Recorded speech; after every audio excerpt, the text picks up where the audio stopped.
Bismillahirrahmanirrahim. Assalamualaikum warahmatullahi wabarakatuh. Waalaikumsalam warahmatullahi wabarakatuh. Baik, sebelum kita mulai pembelajaran pada pagi hari ini, alangkah baiknya kita berdoa kepada Allah Subhanahu wa taala untuk proses pembelajaran pada pagi hari ini bisa diberikan berkah. Untuk ketua kelas bisa pimpin doanya.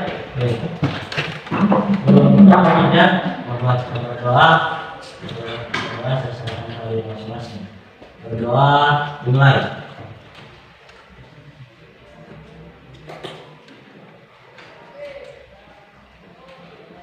Berdoa selesai. Baik, terima kasih untuk ketua kelas. Bismillahirrahmanirrahim. Alhamdulillah, nahmadu wa nasta'inu wa nastaghfiruh wa na'udzu billahi min syururi anfusina wa min sayyiati a'malina. Allahumma shalli ala sayyidina Muhammad.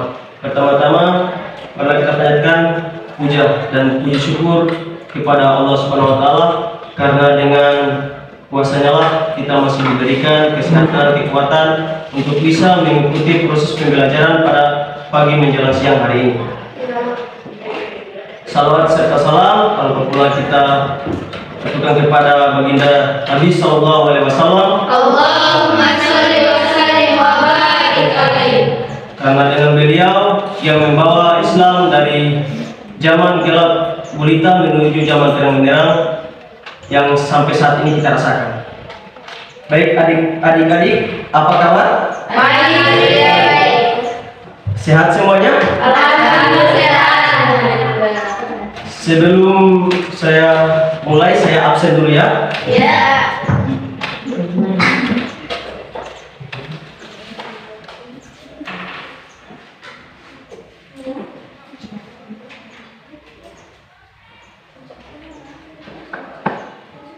Al-Fatih ye Nabiu. Tidak tahu. Sakit? Tidak tahu. Alfa. Tidak ada Oh, tidak ada tangan. Bobby Usman. Alfa. Ismail Utina. Ishak Nauko. Muhammad Safar Yusuf. Adinda Dirsa Datu. Mohon adik-adik bisa tenang. Adinda Adilsa Datu. Aziza R. Turambi. Cilan Triyanti Laji. Hana Abdul. Julianti Laumuha. Maria Abusama. Mutiara Sultan. Nur Fadila Alim. Nazwa Rizkia Tilome. Rabiatul A. Salilama. Oke. Jadi ada beberapa orang yang sakit, ada beberapa orang yang tidak hadir ya.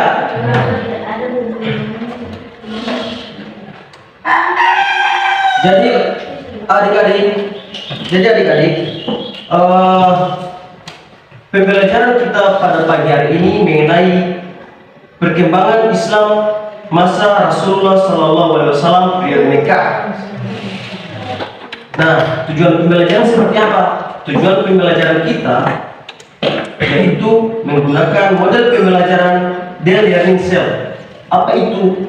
Kalian akan difokuskan kepada sebuah kelompok, sama halnya dengan jigsaw learning.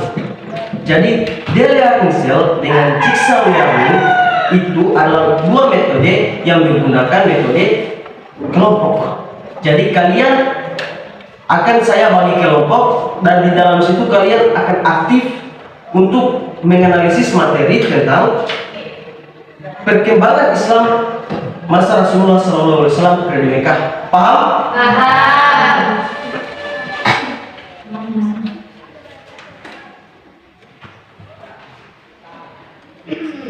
Jadi saya akan membagi kalian menjadi 3 kelompok, di mana kalian akan menjelaskan tiap-tiap kelompok itu mengenai kebudayaan masyarakat Mekah sebelum Islam.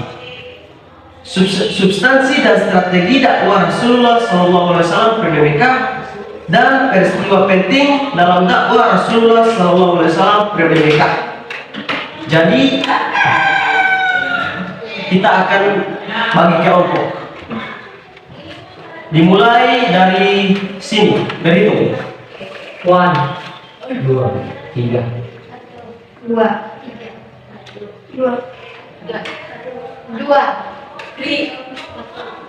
Baik, jadi perhitungan sudah kelompok, jadi sudah tahu kelompok masing-masing? Ya. Oke, sekarang kita duduk per kelompok. Baik, karena adik-adik sudah membagi kelompok menjadi 3 kelompok, sekarang silakan kalian berdiskusi dan mempresentasikan hasil kelompok kalian. Paham? Oke, silakan. Assalamualaikum warahmatullahi wabarakatuh. Waalaikumsalam warahmatullahi wabarakatuh. Kami dari kelompok 1 akan mempresentasikan hasil diskusi kami dengan materi kebudayaan masyarakat Mekah sebelum Islam. Para ahli sejarah menyebut masa sebelum kehadiran Islam yang dibawa oleh Rasulullah SAW sebagai masa jahiliyah. Secara bahasa, masa jahiliyah berasal dari kata jahil yang diturunkan dari kata dasar Arab jahala yang berarti bodoh. Bangsa Arab sebelum Islam sudah mengenal dasar-dasar beberapa cabang ilmu pengetahuan. Bahkan dalam hal seni sastra, mereka telah mencapai tingkat kemajuan besar. Negara Arab adalah sebuah semenanjung di ujung barat daya benua Asia. Di sebelah utara berbatasan dengan Syam, Palestina, dan Al-Jazirah. Di sebelah selatan berbatasan dengan Teluk Aden dan Samudra India. Di sebelah timur berbatasan dengan Teluk Oman dan Teluk Persia.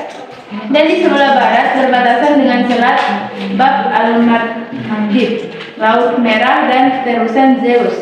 Keadaan Arab, khususnya daerah Mekah, terdiri atas gurun pasir yang panas dan gersang. Hal ini mempengaruhi sikap dan perilaku masyarakat Mekah sehingga tercermin dalam kehidupan sosial budaya mereka. Orang-orang Mekah dikenal sebagai bangsa pengembara yang nomaden. Mereka sering berpindah-pindah dengan mengandalkan kendaraan yang berupa unta dan kuda. Kebiasaan mengembara membuat orang-orang Arab Mekah senang hidup bebas tanpa aturan dan hukum yang dapat mengikat mereka, sehingga mereka menjunjung tinggi nilai-nilai kebebasan. Mereka senang hidup mengelompok dan tergabung dalam kabilah atau suku yang sangat banyak jumlahnya.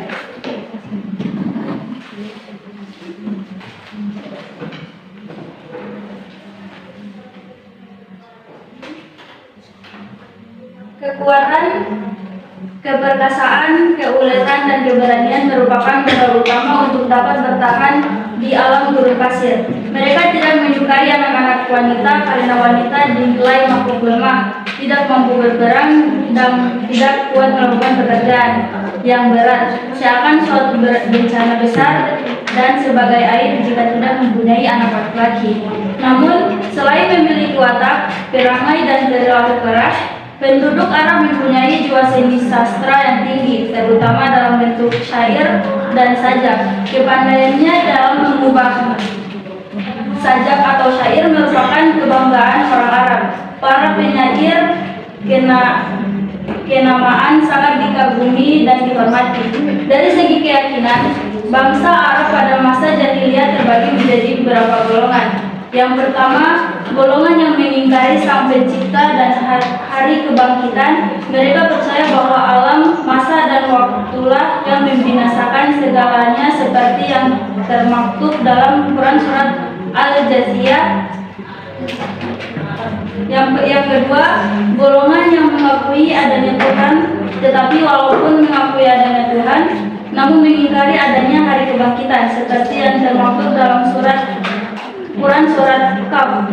Yang ketiga, golongan yang menyembah berhala. Biasanya masing-masing kabilah memiliki berhala sendiri-sendiri. Kabilah Kalab di Daumatul Jandal, misalnya, mereka mempunyai berhala Wat. Kabilah Hudzail mempunyai berhala Suwa.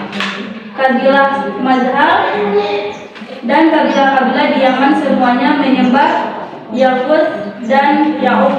Kabilah Thaqif dan Taif menyembah Lata. Kabilah Quraisy di Kinanah menyembah Uzza. Kabilah Aus dan Khazar menyembah Manat, dan sebagai pemimpin dari semua berhala adalah Hubal yang ditetapkan di samping sisi Ka'bah.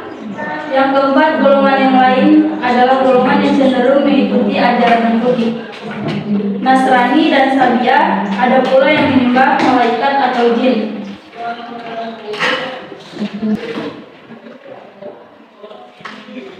Label yang diberikan kepada bangsa Arab, orang Islam bukan berarti tidak ada kebaikan sama sekali dalam kehidupan mereka. Bangsa Arab masih memiliki akhlak mulia dan budaya positif yang menyejukkan dan menakjubkan akal manusia.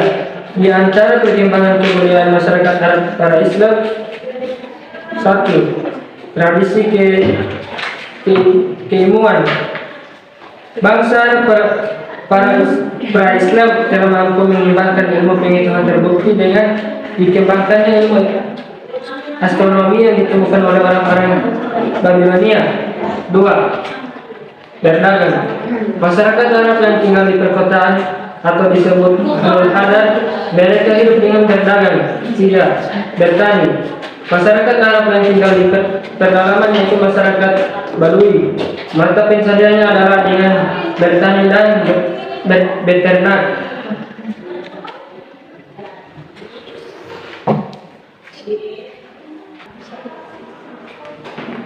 Keempat, website. Pasar Ukas tidak hanya menyediakan barang dagangan berupa perniagaan dan kebutuhan sehari-hari saja, tetapi juga pagelaran kesenian seperti kasidah-kasidah merupakan sastrawan Arab. Kelima, menghormati tamu. Kehidupan sosial bangsa Arab pra-Islam terkenal pemberani dalam membela pendiriannya. Mereka tidak mau mengubah pendirian yang sudah mengakar dalam kehidupan mereka. Dan keenam, menepati janji. Bagi orang Arab, janji adalah hutang yang harus mereka bayar. Melanggar janji adalah aib bagi hidup mereka. Bahkan dalam sebuah kisah, Hani bin Mas'ud As-Saibani, hanya demi sebuah janji mereka rela membinasakan keturunan mereka dan menghancurkan rumah demi memenuhi sebuah janji. Baik, itulah hasil diskusi kami. Kami persilakan ke kelompok 2 untuk memberikan pertanyaan.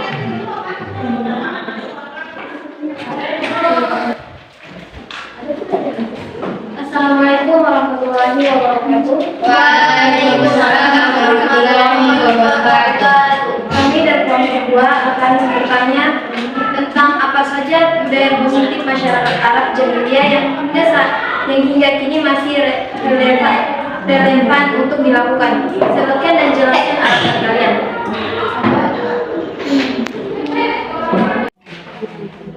Baik, terima kasih atas pertanyaannya.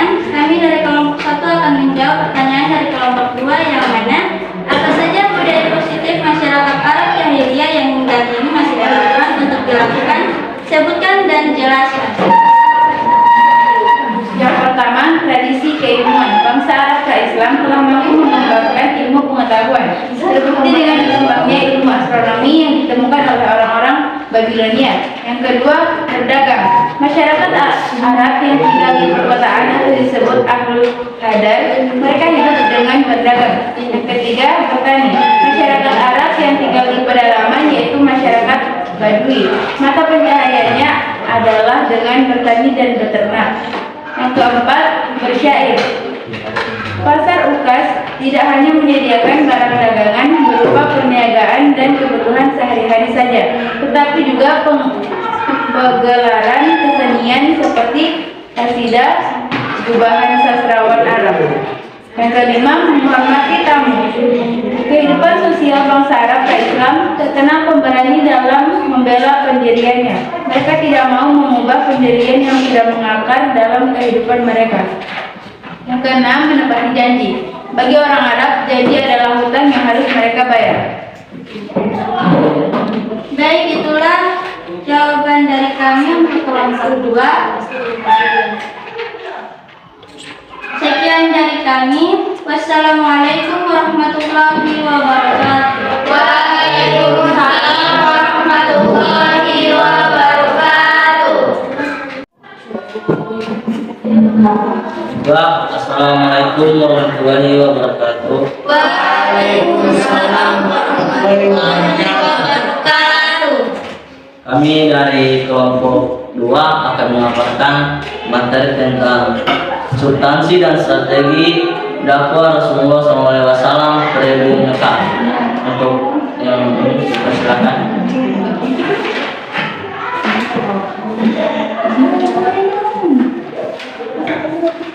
Berbagai peristiwa dialami oleh Rasulullah SAW dalam masa remajanya sampai beliau diangkat menjadi Rasul.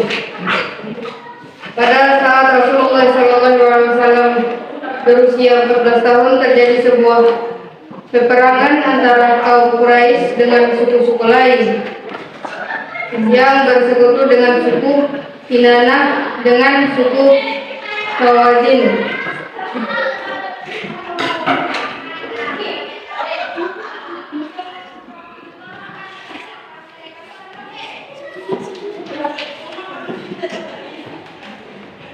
Dakwah sembunyi-sembunyi. Rasulullah Shallallahu Alaihi Wasallam memulai dakwahnya secara sembunyi-sembunyi, menyuruh manusia untuk beriman kepada Allah Subhanahu Wa Taala, menganut agama tauhid dan mengenai bahwa Tuhan itu satu, yaitu Allah Subhanahu Wa Taala. Dakwah secara sembunyi-sembunyi ini dilakukan untuk menghindari munculnya gejolak yang sangat mungkin terjadi di kalangan masyarakat. Beliau memulai dakwah kepada keluarga dan kerabatnya. Beliau mengetahui bahwa orang Quraisy sangat terikat, fanatik, dan kuat mempertahankan kepercayaan jahiliyah. Dakwah secara sembunyi-sembunyi berlangsung selama 3-5 tahun. Orang pertama yang menyatakan keislamannya As-Sabiqunal Awwalun adalah Khadijah, istrinya. Kedua, Ali bin Abi Thalib. Ketiga, Zaid bin Haritsah, anak angkatnya. Keempat, Abu Bakar, sahabat karibnya secara masa kanak-kanak. Kelima, Ummu Aiman, pengasuh beliau sejak masa kecil. Melalui Abu Bakar, pengikut Rasulullah SAW pertama mereka adalah yang pertama Abdul Amr bin Auf, kemudian berganti nama menjadi Abdul Rahman bin Auf. Kedua, Abu Ubaidah bin Jarrah. Ketiga, Utsman bin Affan. Keempat, Jubair bin Awam.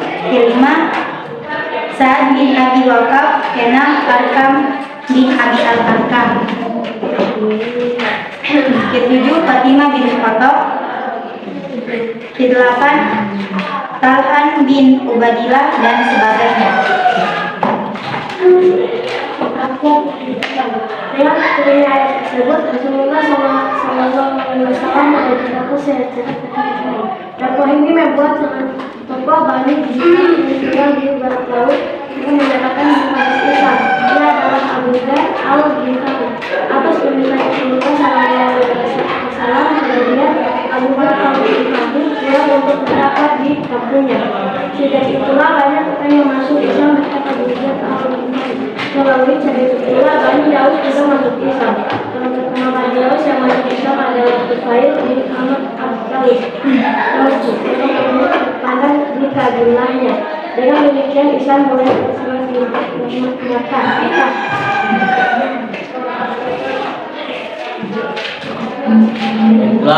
Itulah pemaparan dari kami. Juga untuk kelompok 3 jika ada pertanyaan silakan bertanya. Assalamualaikum warahmatullahi wabarakatuh. Waalaikumsalam warahmatullahi wabarakatuh. Kami dari kelompok 3 ingin bertanya kepada kelompok 2 mengenai sebutkan substansi dakwah Rasulullah SAW dari Mekah. Baik, kami akan menjawab pertanyaan dari kelompok 3. Untuk Ibu, silakan. Substansi dakwah Rasulullah SAW periode Mekah. Yang pertama, memurnikan akidah. Yang kedua, menambah kemuliaan akhlak. Yang ketiga, membebaskan kaum yang tertindas. Baiklah, itulah jawaban dan hasil pemaparan dari kami. Cukup sekian dan terima kasih. Assalamualaikum warahmatullahi wabarakatuh. Waalaikumsalam warahmatullahi wabarakatuh. Assalamualaikum warahmatullahi wabarakatuh. Waalaikumsalam warahmatullahi wabarakatuh. Kami dari kelompok 3 akan mendapatkan materi mengenai peristiwa-peristiwa penting dalam dakwah Rasulullah SAW periode Mekah. Peristiwa-peristiwa penting dalam dakwah Rasulullah SAW periode Mekah. 1. Hijrah ke Habasyah. Melihat berbagai macam siksa dan derita yang dialami oleh kaum muslimin, sementara beliau tidak bisa melindungi mereka. Maka Rasulullah SAW berkata, "Tidakkah sebaiknya kamu sekalian pergi ke Habasyah? Sesungguhnya di sana ada seorang raja yang tidak ada seorang pun teraniaya di sisinya. Tinggallah di negeri itu, sehingga Allah Subhanahu wa Ta'ala memberi kemudahan dan jalan keluar dari apa yang kalian alami saat ini." Menuju Habasyah, rombongan pertama dipimpin Utsman bin Affan berjumlah 15 orang yang terdiri dari 11 laki-laki dan 4 perempuan. Kemudian disusul rombongan lain yang kedua dipimpin Ja'far bin Abi Thalib berjumlah hampir 100 orang. Kedatangan kaum muslimin ke Habasyah diterima oleh Raja Najasyi dan dengan baik. Mereka mendapat perlindungan dan bantuan bahan makanan. Perlakuan Raja Najasyi terhadap umat Islam tersebut membuat kaum kafir Quraisy sakit hati. Mereka mengutus Amr bin As dan Abdullah bin Rabi'ah untuk menghadap Raja Najasyi. Yang kedua, Amr Husni. Abu Thalib bin Abdul Muttalib adalah orang yang paling gigih membela dakwah Rasulullah SAW. Perlindungan dan bantuan dari Abu Thalib dalam dakwah Rasulullah SAW sangatlah totalitas. Ia adalah banteng yang melindungi dakwah Rasulullah SAW meski ia tetap berpegang pada agama nenek moyangnya. Namun dalam Asar al-Ghurabah diceritakan tatkala sakit Abu Thalib semakin parah, ia meninggal semua warga Bani Abdul Muttalib lalu berpesan, "Sesungguhnya kamu sekalian akan dapat dalam keadaan baik selagi kalian mendengar perkataan Muhammad dan mengikuti perintahnya. Karena itu ikutilah dia dan percayailah dia. Niscaya kalian akan selamat." Setelah Abu Thalib meninggal, Rasulullah SAW berkata, "Semoga Allah Subhanahu wa Ta'ala merahmatimu dan mengampunimu. Aku akan meminta ampun untukmu sampai Allah Subhanahu wa Ta'ala melarangnya." Yang ketiga, Isra Miraj. Peristiwa Isra Miraj terjadi 1 tahun sebelum hijrah, tepatnya pada malam Senin 27 Rajab setelah Rasulullah pulang dari perjalanannya ke Taif. Isra secara bahasa artinya perjalanan malam. Adapun menurut istilah yaitu perjalanan Rasulullah SAW pada satu malam dari Masjidil Haram ke Masjidil Aqsa atau Baitul Maqdis di Palestina. Miraj adalah naiknya Rasulullah SAW dari Masjidil Aqsa menuju ke Sidratul Muntaha untuk menghadap Allah Subhanahu wa Ta'ala.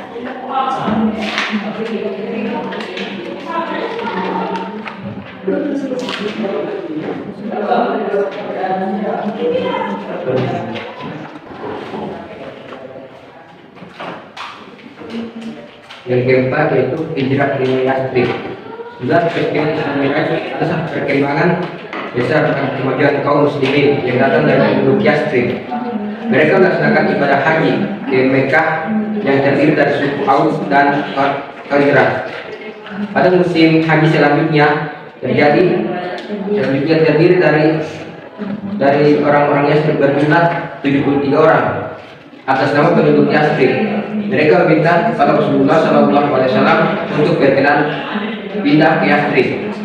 Mereka berjanji akan membela Rasulullah SAW dari segala macam ancaman, dan kemudian Rasulullah SAW menyetujui baiat Aqabah.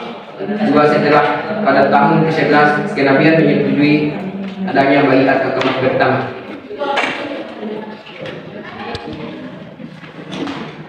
Baiklah, itulah hasil pemaparan materi dari kelompok kami, dan saya berikan waktu untuk kelompok 1 untuk memberikan pertanyaan.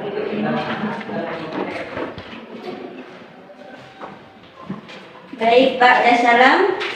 Kami dari kelompok 1 ingin bertanya kepada kelompok 3 yang mana apa yang Rasulullah SAW terima ketika perjalanan Isra Miraj. Baik, hanya itu. Baiklah, kami akan menjawab pertanyaan dari kelompok 1.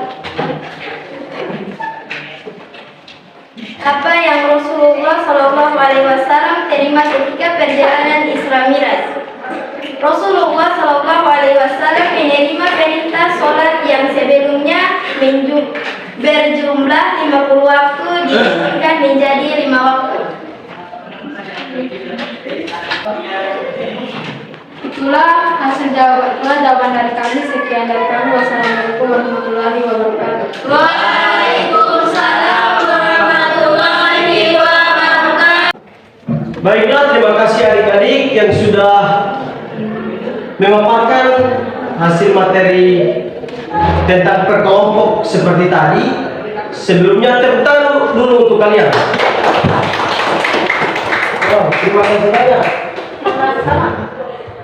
Jadi adik-adik, perlu kita ketahui bahwasanya perkembangan Islam masa Rasulullah SAW periode Mekah itu terbagi menjadi 3 bagian. Yang pertama, kebudayaan masyarakat Mekah sebelum Islam. Nah, bagaimana kebudayaan Mekah sebelum Islam itu? Perlu kita ketahui bahwasanya adik-adik, Mekah sebelum Islam masuk itu namanya jahiliyah. Itu namanya jahiliyah, adik-adik. Jahiliyah itu artinya dalam bahasa Arab bodoh. Paham ini? Ya. Bodoh dalam artian di sini bukan berarti mereka bodoh dalam pengetahuan, tidak. Tapi mereka bodoh artinya di sini adalah mereka paham Tuhan, mereka paham Allah Subhanahu wa taala itu ada, tapi mereka tidak menyembah Allah Subhanahu wa taala, melainkan mereka menyembah berhala. Bahkan sosialitas di kalangan lingkungan masyarakat sebelum Islam masuk, mereka itu sering mabuk-mabukan adik-adik. Bahkan ketika mereka kalau mau menikah, maka mereka itu mau menikah tidak ada batasnya. Jadi makanya Islam masuk menyempurnakan semuanya. Jadi yang mabuk-mabukan dihilangkan. Jadi yang tadinya menikah bebas dibatasi seperti itu. Ada lagi substansi dan strategi dakwah Rasulullah SAW periode Mekah. Ini terbagi menjadi 2 lagi, yaitu substansi dan strategi. Substansinya seperti apa? Substansinya adalah seperti memurnikan akidah, menambah kemuliaan akhlak, dan membebaskan kaum yang tertindas. Begitu juga dengan strategi dakwah Rasulullah SAW di Mekah. Seperti apa? Yang pertama adalah dakwah sembunyi-sembunyi. Kalian pasti tahu tentang dakwah sembunyi-sembunyi, yang mana Rasulullah melakukan dakwah secara diam-diam agar para kaum kafir Quraisy tidak mengetahui bahwasanya Rasulullah SAW menyebarkan agama Islam. Karena kenapa? Karena agama Islam pada waktu itu sangat dibenci. Paham ini? Ya. Terus yang kedua, dakwah terang-terangan. Nah, setelah beberapa orang muncul, maka Rasulullah SAW berani melakukan dakwah secara terang-terangan. Untuk apa? Untuk mendakwakan agama Islam. Di samping itu, Rasulullah SAW berani juga melakukan dakwah terang-terangan dikarenakan ada beberapa kelompok kafir Quraisy yang sudah masuk Islam, terutama siapa? Umar bin Khattab, dan itu memperkuat dakwah agama Islam. Paham? Terus yang terakhir adalah peristiwa penting dalam dakwah Rasulullah di Mekah. Apa peristiwa penting yang ada di sini? Peristiwa penting yang ada di sini yang pertama adalah hijrah ke Habasyah, yang dimana mereka ingin meminta perlindungan, dan Rasulullah SAW mengatakan silakan pergi ke Habasyah. Karena kenapa? Karena di Habasyah rajanya di sana tidak mau melihat orang yang tertindas. Di sana Raja Habasyah adalah raja yang sangat adil. Jadi hijrah ke Habasyah itu tidak makan karena mereka perjalanan dari Mekah ke Habasyah untuk meminta kasih sayang kepada Raja Najasyi. Terus yang kedua ada Amul Husni. Amul Husni ini yaitu tentang ceritanya Abu Talib bin Abdullah Muttalib yang paling gigih membela dakwah Rasulullah SAW. Jadi selama beliau hidup, beliau membantu banyak pertolongan dan banyak bantuan dari beliau yang selalu membantu kepada Nabi Muhammad SAW dari segi dakwah, bahkan dari segi bercerita dengan para sahabat-sahabat. Terus yang ketiga Isra Mi'raj, perjalanan Rasulullah SAW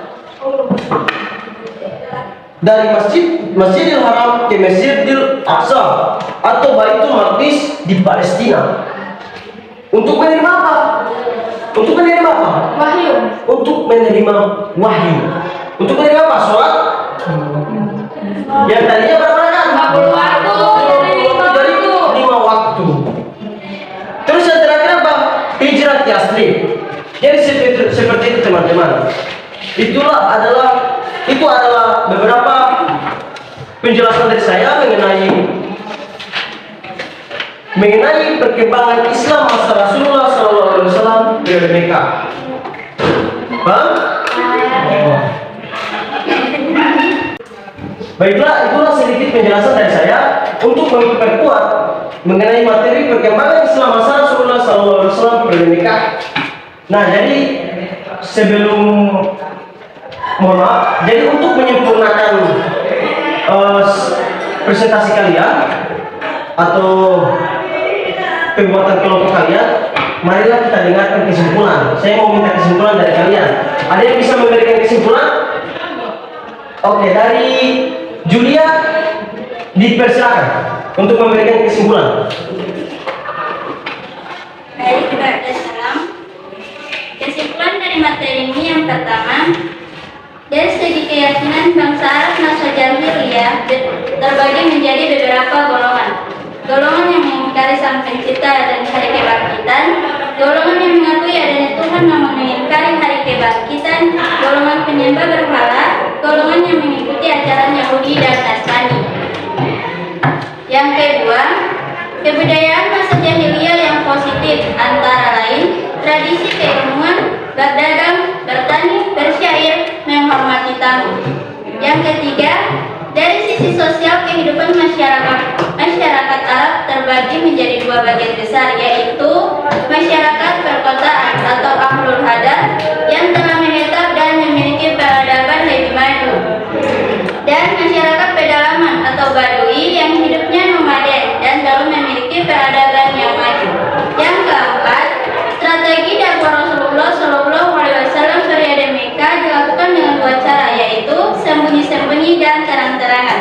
Yang kelima, masa kenabian adalah sejak Rasulullah SAW menerima wahyu pertama, sedangkan masa kerasulan adalah sejak Rasulullah SAW menerima wahyu Quran surah Al-Mudaththir ayat 1-7. Dan yang terakhir, peristiwa-peristiwa penting dalam dakwah Rasulullah SAW periode Mekah antara lain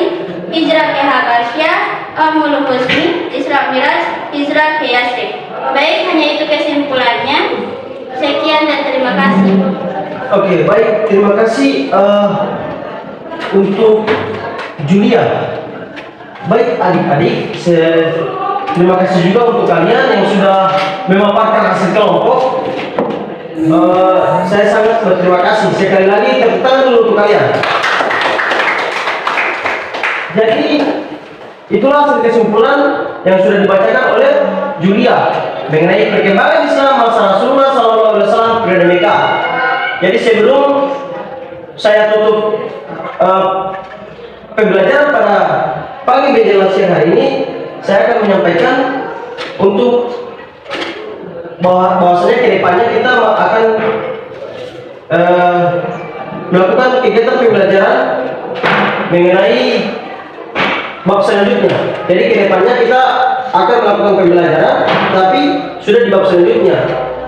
Bab selanjutnya yaitu perkembangan Islam masa Rasulullah SAW periode Madinah.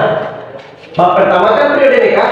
Nah sekarang kita minggu depan insya Allah akan melanjutkan perkembangan Islam di periode Madinah. Paham? Baik, sekian dari saya. Bila taufiq wal hidayah. Wassalamualaikum